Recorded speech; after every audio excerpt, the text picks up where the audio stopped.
Hilig ba kayo magkape? Yung hindi kompleto yung araw mo pag hindi ka nakapagkape? Pre, para kanino ka bumabangon?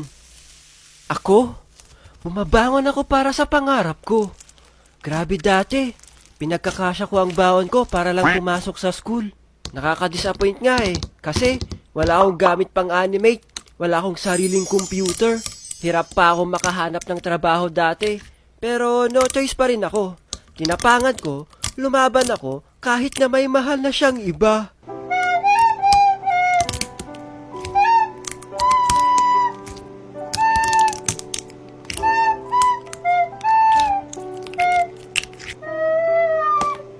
Corny mo, pre?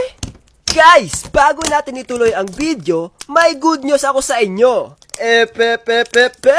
Don't skip the video kasi maglalaro tayo ng...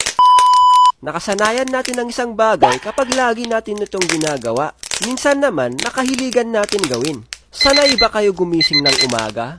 Ako, sanay ako gumising ng umaga. Pero yung time lang na nag-aaral pa ako. Kasi, di ba, maaga ang klase sa elementary at high school.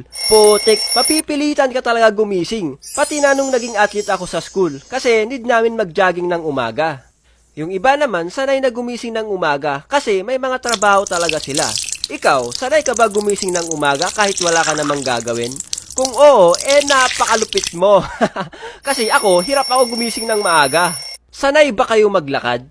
Yung kahit wala kayong masakyan, okay lang sa inyo maglakad pa uwi? Dati, nung mga bulakbol pa kami ng mga tropa ko, kapag uuwi na kami galing sa town, napagtritripan namin maglakad pa uwi. Yung pamasahin namin, bibili na lang namin ng merienda. Parang sisiw na lang sa amin ang paglakad pa uwi. Pero kung sobrang layo naman, nako, ibang usapan na yan. Kailangan mo ng matinding kondisyon sa